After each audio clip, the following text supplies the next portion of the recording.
এটা শুধুমাত্র শুরু। নির্দিষ্ট অল্প কিছু টাকা দিয়ে কখনো এই অভাবটি পূরণ করা এই পৃথিবীতে সম্ভব নয়। কিন্তু আমরা কথা দিতে চাই, এই জুলাই শহীদ স্মৃতি ফাউন্ডেশন, বৈষম্য বিরোধী ছাত্র আন্দোলন, আপনারা যতদিন থাকবেন এই বাংলাদেশে, এই ফাউন্ডেশন এবং এই প্ল্যাটফর্ম ততদিন থাকবে এবং আপনাদের জন্য জীবনের বিনিময় হলো আপনাদের জন্য কাজ করে যাবে। এটা আমাদের সবচেয়ে বড় দায় এবং সবচেয়ে বড় দায়বদ্ধতা যে আমার প্রত্যেক শহীদ ভাইয়ের যে হত্যা, এই হত্যার বিচার করা, খুনি হাসিনার বিচার করা, আওয়ামী লীগ, ছাত্রলীগ, যুবলীগের যে সন্ত্রাসীরা এই হত্যাযজ্ঞের সাথে সরাসরি জড়িত, যারা অবৈধ অস্ত্র নিয়ে খুনি হাসিনার সাপ্লাই করা অবৈধ অস্ত্রগুলো দিয়ে আমার ভাই বোনদেরকে হত্যা করেছে, তাদের বিচার করা। এই প্ল্যাটফর্মগুলোর, এই অন্তর্বর্তীকালীন যে সরকার, তাদের সবচেয়ে বড় দায়।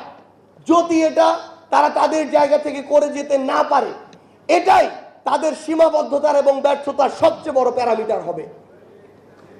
আমরা এই অন্তর্বর্তীকালীন সরকারকে হুঁশিয়ার করে দিতে চাই, যদি আপনাদের জায়গা থেকে আপনারা এই দায়িত্বটুকুর ক্ষেত্রে বিন্দুমাত্র গড়িমসি করেন, এই বাংলাদেশে আপনাদের মুখ দেখানোর আর কোনো পথ থাকবে না। কেন বলা হয়? কারণটা হচ্ছে, আমরা মনে করি যে তারা চাইলে অনেক কিছু ঠিক হয়ে যাওয়া সম্ভব। তাদের প্রভাবটা মাঠ পর্যায়ে সবচেয়ে বেশি। বাংলাদেশ সেনাবাহিনী অল্প কিছু দিনের জন্য সহযোগিতার জন্য এসেছে, আবার চলে যাবে। পুরো বাংলাদেশের মাঠ পর্যায়ের আইন শৃঙ্খলা রক্ষা করার জন্য পুলিশ যে ভূমিকা পালন করতে পারে, আর কেউ সেটা পারে না। যাদের কাছে প্রত্যাশা সবচেয়ে বেশি, তাদের কাছে চাওয়াগুলো বেশি হয়। আমরা এখন আপনাদের প্রতি আস্থা হারাইনি, আমরা আস্থাটা রাখতে চাই, কিন্তু আমরা রাখতে পারবো কিনা সেটা আপনাদের কাজের মাধ্যমে প্রমাণ করতে হবে।